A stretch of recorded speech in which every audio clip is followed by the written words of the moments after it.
What's happening out there in Liberty Land? Welcome to Mean Age Daydream, everybody. This is Brian McWilliams, your bald and beautiful host, here to talk about a variety of topics. Of course, we got to talk a little bit about Hunter. Hunter being Hunter, man. Gotta love Hunter Biden. Hunter being Hunter. We'll talk about Olivia Giuliana. We'll talk about Obama. And we'll talk about Stephen Colbert. We're going to get through a bunch of different things here. We're going to ramble through it. But should be entertaining to say the least. Now, if you like what we do here, I want to remind you, we have a Patreon, patreon.com/Lions of Liberty.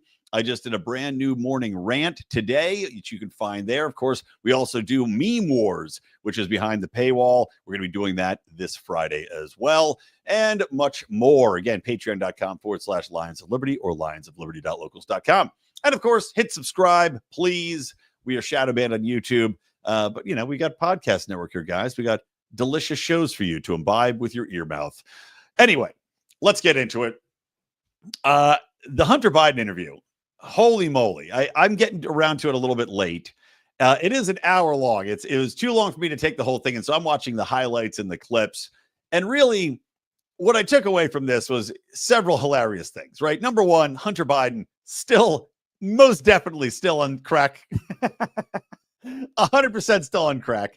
I like that at one point in the interview, he did say that crack is, in fact, cleaner and healthier than alcohol for you. I don't know if there's scientific evidence of that. I've looked into this. In truth, Hunter, heroin is supposedly the best thing for you compared to alcohol, compared to cocaine, compared to crack, compared to ecstasy and MDMA.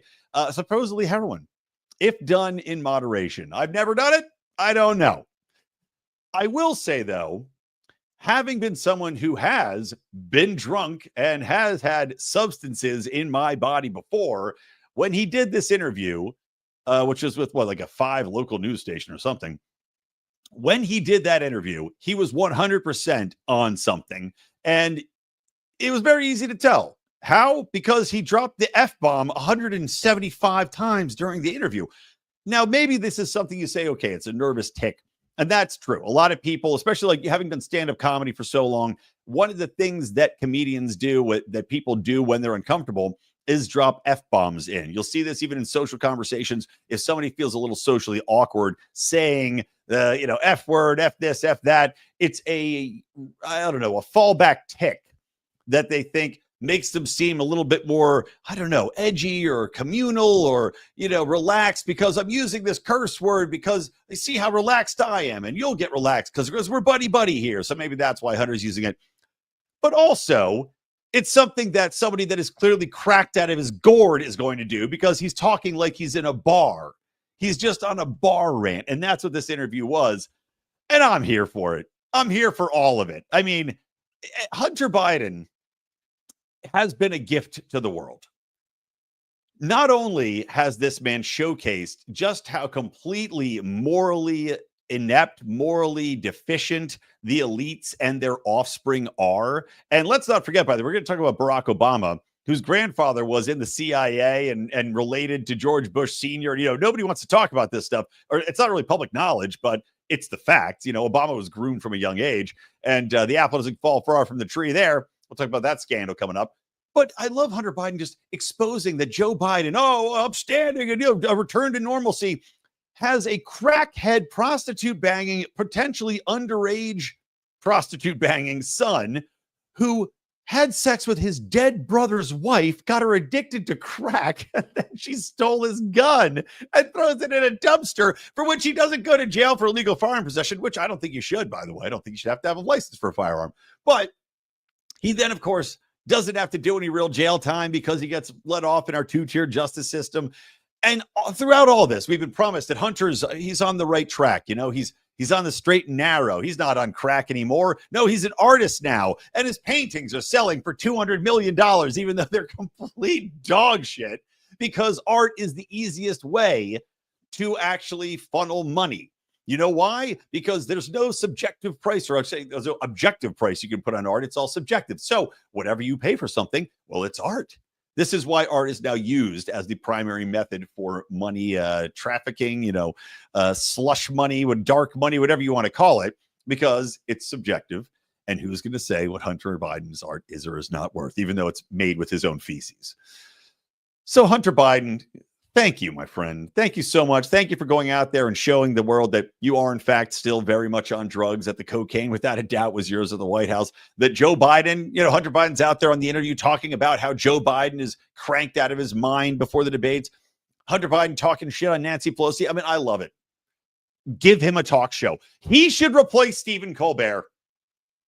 Who's not going to watch the Hunter Biden Late Late Show starring Hunter Biden, where you just have him just doing openly, just blowing crack smoke in people's faces? He could do the vaccine, but with heroin needles. Well, I guess he doesn't do heroin because he doesn't know that's the good one for you, but dancing crack pipes instead of the vaccine syringes. It would be amazing. Give him the show. And speaking of Colbert, I don't know, what more can you say about Hunter other than it's amazing that the leash is off. Apparently they've given up on Hunter Biden so far. I mean, think about it this way. They essentially threw Joe Biden to the side, right? He's done. He served his purpose, and that's all Joe Biden was. He was a puppet. We know about the auto pen. We know about him being used. We know about this dementia. We know about his cancer. We know about all of these things. We know that his staff was running the Oval Office.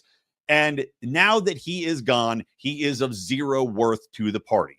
He is, if anything, a detriment. But apparently, they didn't get the memo that, you know what, even though Joe is still content to sit over there and drool into his oatmeal, Hunter is not. Hunter still needs to be kept very close to the vest here. The DNC needs to surround him with a detail of crack monitoring, like a crack squad, to make a bad pun, of Secret Service prostitutes. I mean, find the most responsible prostitutes you can and just put them on Hunter Biden duty. That's all they have to do. Ladies, your job is just to bang this man enough that he doesn't go out. Give him the crack, have sex with them, just keep him away from the cameras, and we're good. And they let that drop. They let the ball. They're so inept that they let the Hunter Biden ball drop. Either that or just once you're an asset that the DNC no longer uses or needs, then you're out of sight, out of mind, discarded. There's so many different ways to go. You know what? Perfect way to segue actually into talking about Olivia Giuliana. Now, Olivia Giuliana, if you don't know who this woman is, she is a morbidly obese, I don't know how tall she is. She seems very large, but a morbidly obese latinX, because of course she uses that phrase, female influencer who is grotesquely unattractive. I will say that empirically, not just because she's overweight. She's just unattractive and personality-wise also very unattractive.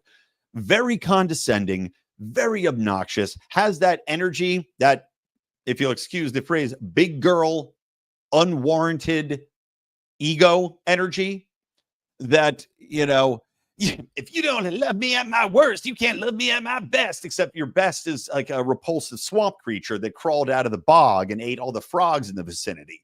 That's what this woman brings to the table. And yet the DNC, which has been bleeding men, especially young men. I mean, the young male conservative vote is so high right now, higher than it's ever been, I think, in, the past 50 years. The DNC, in its infinite wisdom, after ignoring Hunter Biden and allowing his crack prostitute squad to let him get on TV, they, in their infinite wisdom, thought, how are we going to win these young male voters back? I know, with an obnoxious, super fat Latin chick that yells at people about how they suck, whose number one priority issue is abortion rights. I'm sorry, what part of that is going to win male voters over?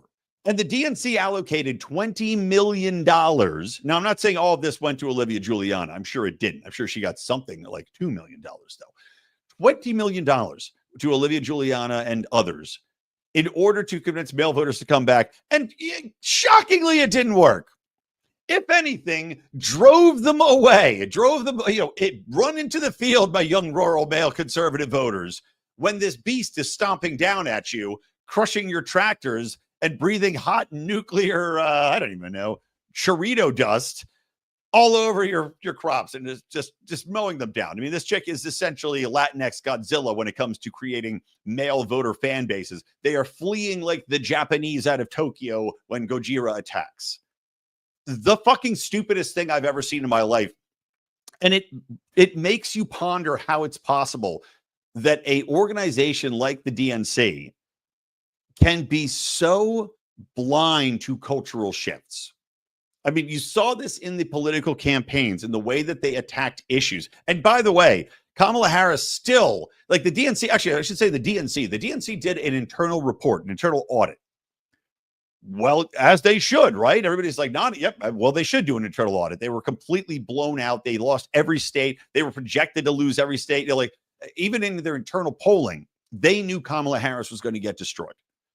They ran on the dumbest possible issues, right? They ran on 80-20 issues on the side of the 20, like trans rights, like the immigration and border issues. I mean, you name it, they're on the wrong side of every single one of these things. And yet they did an internal audit. And in that internal audit, this is from leaked documents, they intentionally said, we are not going to consider the issues that were raised in the Kamala Harris campaign, aka trans issues and border issues. Why do the audit if you're going to ignore the two things that drove voters away en masse? It's unbelievably perplexing to the point where you almost wonder, are they being self-sabotaged? I mean, is there a faction inside that just says this is a lost cause, we need to burn it to the ground so we can start something new? Because it certainly seems that way to me. I'm being perfectly frank. I know that there are very stupid people in the DNC and in the liberal movement. I mean, goddamn, I know a lot of them. Very stupid people. But they're very stupid people who do have a lot of degrees, don't they? Marketing degrees, research, political science degrees. They have to have some inclination into what's actually going on. There has to be some level where the blinders come off after you get trounced so badly. And all the polling coming out indicates, like 68% of polling indicates that people think the DNC is lost and is directionless, has no idea what it's doing. And you do this audit and you hire this fucking swamp creature. I think there's something more happening. That's my conspiracy theory, but I think you are seeing the intentional internal combustion of the party to drive out certain factions, to make it so obvious that they have failed by giving them bad information, bad data, to eliminate maybe the Nancy Pelosi's, to drive out the Harrises, to drive out the God knows. I mean, Rahm Emanuel, who was a former CAA head or head of Endeavor, I think, a talent agency, but now is a DNC operative who I think is trying to be a candidate in the 2028 DNC election. He's even out there saying, look, these are losing issues. The trans issue, he called it gender woo. The gender woo is an idiotic concept. We need to let this go. He was asked, and this is a guy that's trying to get the DNC nomination for 2028. He was asked straight on, can a man become a woman? And he went, no. A man cannot become a woman. That tells you where the shift is. And I honestly think that behind the scenes, you are seeing the intentional misleading and misdirection and misresearch to make sure that the people that are currently in power are so obviously failed that they can burn them, chuck them to the side like Hunter Biden, and then move on and rebuild. Because otherwise, I don't even know where the Democrat Party would go if they don't do something like that. So interesting time there. And also, bye-bye, Olivia Giuliana. Go back to, I don't know, trolling imbeciles, to maybe being Harry Sisson. Is that his name? That douchebag Democrat, paid influencer that has the little cherry red cheekies, like he's little orphan Andy, who also I think just came out as gay. Everybody was shocked by that. They'd be a perfect power couple, those two. Anyway, they can go traipse happily into the sunset. Okay. Next thing, speaking of tone-deaf imbeciles, again, a real hallmark of the Democrat Party at the moment, Stephen Colbert's show gets canceled. Now, it's not immediately canceled, as entertaining as that would have been to see the people in the pussy hats really scream at the sky. No, he's canceled as of May 2026. So Stephen Colbert's got a long run to do a woe is me martyr tour, which is exactly what they're doing, which has already begun. So of course, expect Stephen Colbert's show to have even more Democrat politico ultra left wing bullshit on it at all times, because he knows now he's a lame duck. My brains keep going between two words. Don't you hate that? Between two words. Lame duck, dead duck. Anyway, that's what you get when you got half a tarred brain, which is probably what I'm working with at the moment. But he's essentially a lame duck president in a late night show host's career. So he's going to double and triple down on this. He's going to really go on the woe is me Jesus tour. And we'll see. Maybe at the end of it, they'll have him strapped up to a cross that's got a GOP donkey on the top of it, or GOP, elephant on the top of it. And they'll, stab him. They'll have Romans coming in dressed like Donald Trump in masks and poke him in the ribs and stuff. And they can leave him out there for a few days and then, put him in a cave and he'll come back out. And then he'll be like, I'm risen, and then join the Daily Show. They can time it with Easter. If it's April, May, if it's ending in May, I think I just gave him their best possible ending for the show. There you go, Steven, make it an Easter thing. But the douchebaggery on display and the tone-deaf idiocy of every politician that is out there posting about Stephen Colbert really lays clean exactly what he is, which is a partisan political hack and an operative of the DNC. I mean, there's nothing more obvious than when they announced the show's cancellation in, however many months it is, 8 months, more than that.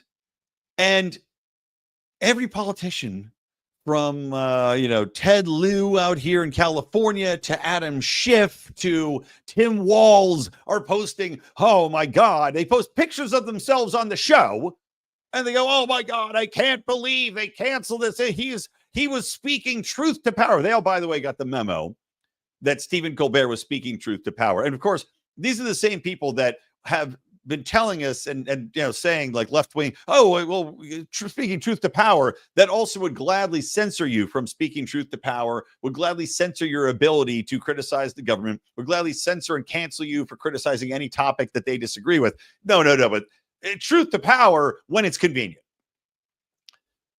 But all of these people just can't resist the trap of showcasing exactly why the show is being canceled. And look, there is a political aspect of this. And I'll give John Ziegler, who's a friend of our show and has done amazing work on the Penn State Sandusky scandal, which you all should check out.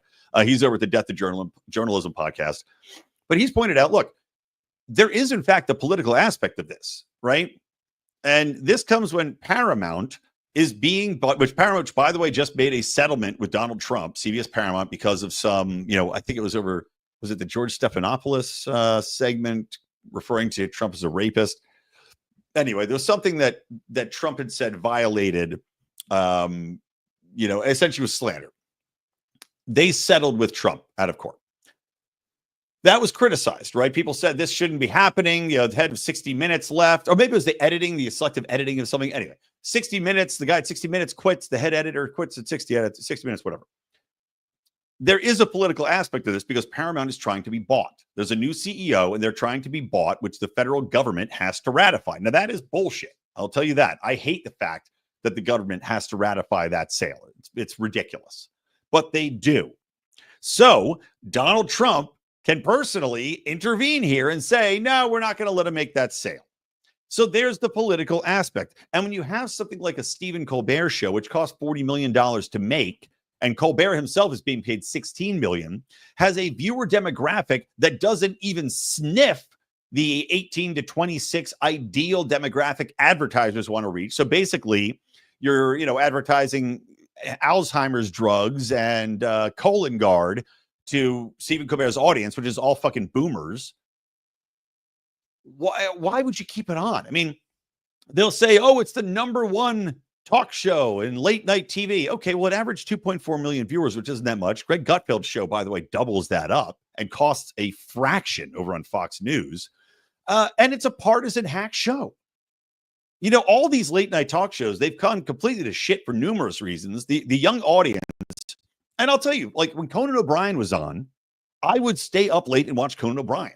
Now, granted, I didn't have the options we have now. I don't have podcasts and we don't have streaming. We didn't have, it wasn't on demand, but it was hilarious. I would love to watch his show. I would stay up late to see The Masturbating Bear. And in the year 2000, it really spoke to me as a young, 16 to 24 to 26 to 30, or, whatever it was. I would stay up and watch it. There is nothing these late night shows do that provides any entertainment to a young viewer now, because all it is bad, hacky, politically centric comedy, or not even politically leftist comedy. And if you watch the show, I mean, legitimately, Colbert's show, I've tried to watch a couple of times because especially when he took over the Late Show after doing the Colbert Report, which the Colbert Report was very funny. When he took that over, I tried to watch it, and even then, it was hacky shit. And this is well before he became what he is now with the vaccine thing and opening champagne when Joe Biden won the presidency. He employed 20 writers, and if you watch that show, it is impossible to imagine a room of 20 paid writing staff that actually come up with jokes that bad. And I know there's a certain tactic to writing for late night TV. I mean, you can't have jokes that are actually that clever or that risque, but the shit that these fucking idiots put on TV is, similar to Olivia Giuliana, mind-bogglingly terrible.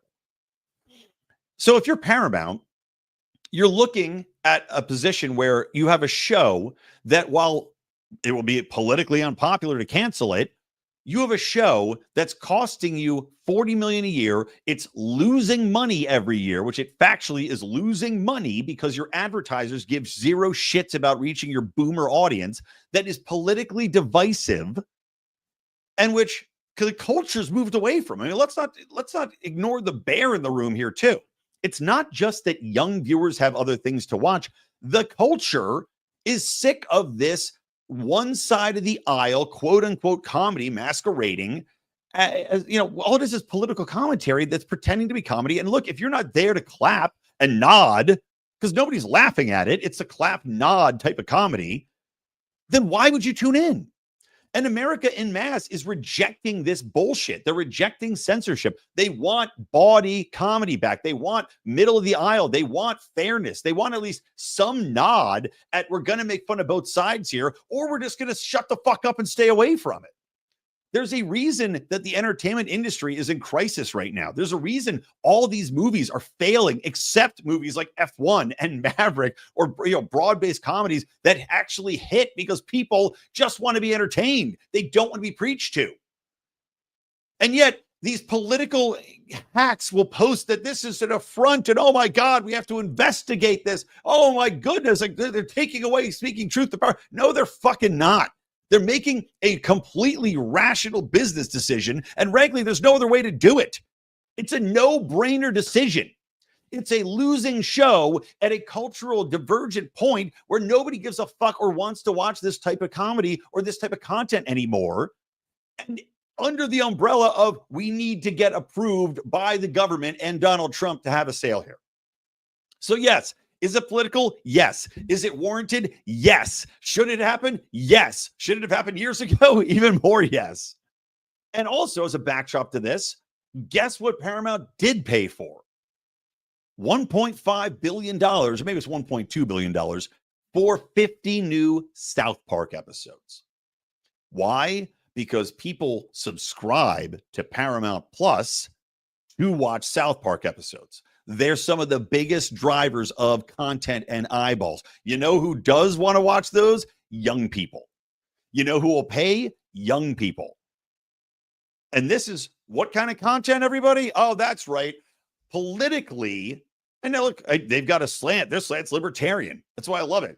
But libertarian comedy, and I've said this before because comedy is inherently libertarian, libertarian comedy actually speaks to both sides. If you want to speak truth to power and libertarianism is your central point, you are actually speaking to both sides of the aisle. You're pointing out bullshit for what it is. You're fighting for individual vision and individual opinion. You're fighting for comedy and ribald comedy. Say what you want comedy. fucking free speech comedy that can go anywhere and do anything. And that's why South Park has stayed true to its vision. That's why it still has the most massive audience of probably any TV show out there. That's why they can get 1.2 billion. My fucking chair is caught on my carpet. $1.2 billion. And Stephen Colbert is going to go teach at Harvard because that's where he's going to end up. Mark my words. Colbert, maybe he'll go to The Daily Show as a rotating host, but Colbert, I promise you, just like Lori Lightfoot and the other turds of the DNC that can get flushed out of the system, and the water runs downhill and all the shit ends up at Harvard, by the way.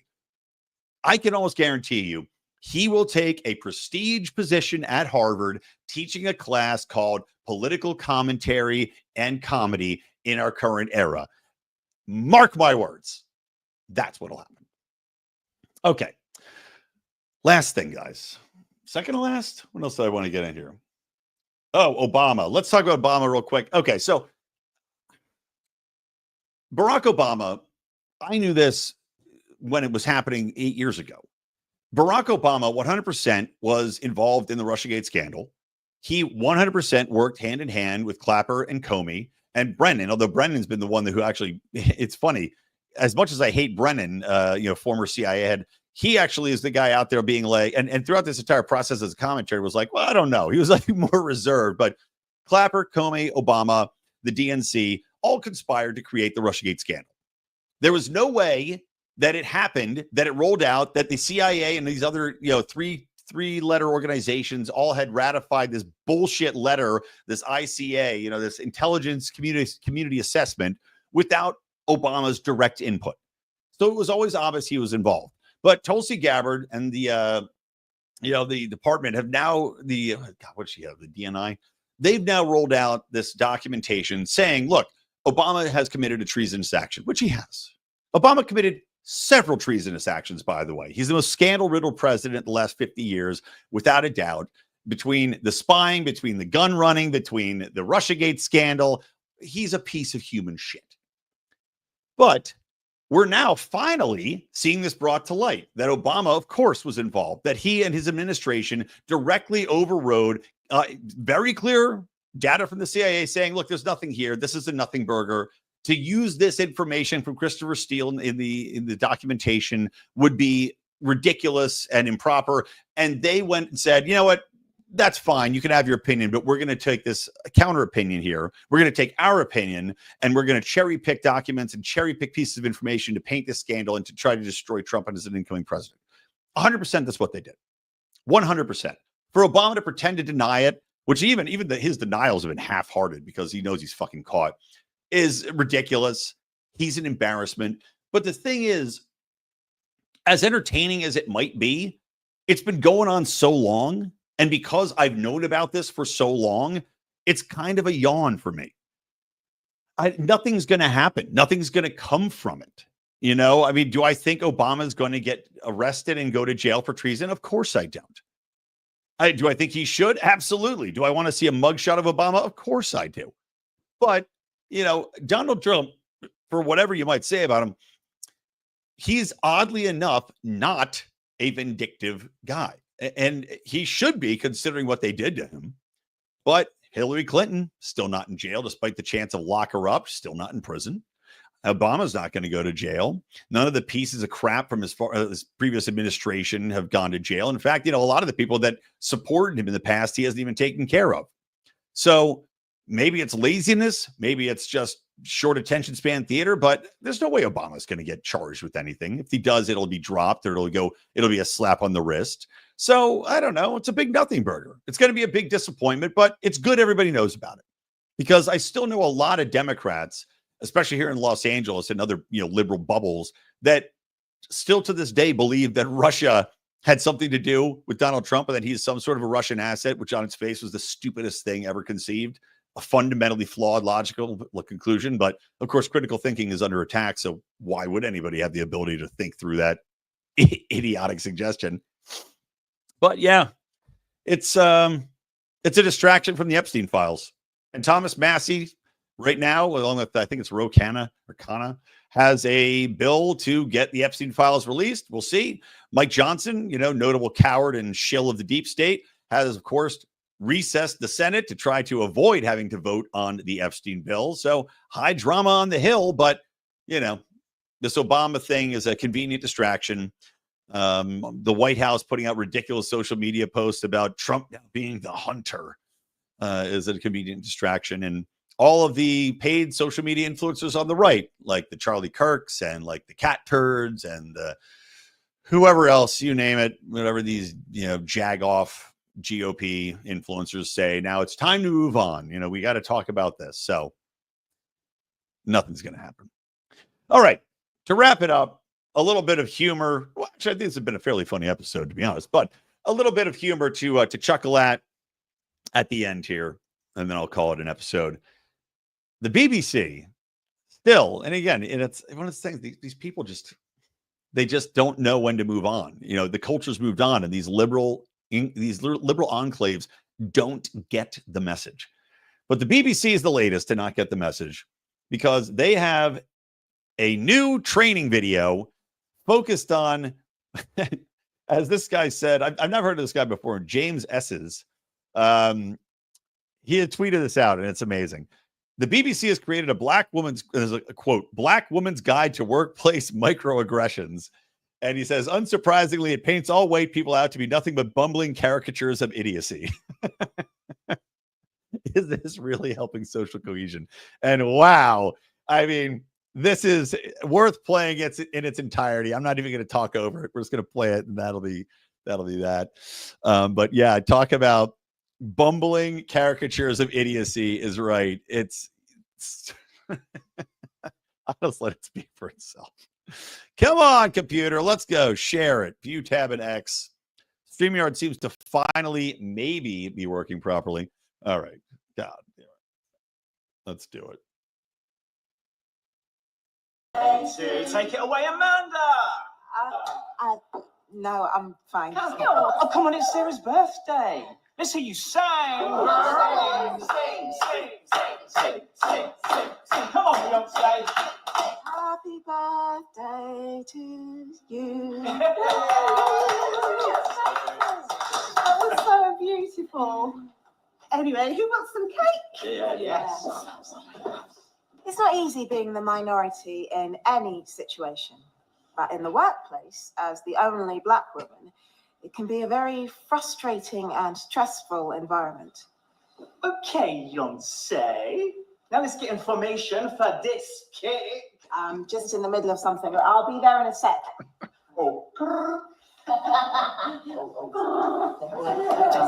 And that, my friends, is an example of a microaggression. Oh, my God. Go, let's hear you sing. Okay, Beyonce, up to this cake. Fantastic. Never stop, super lefties in being, you talk about being in a bubble of racism. They really do show you who the true racists are, don't they?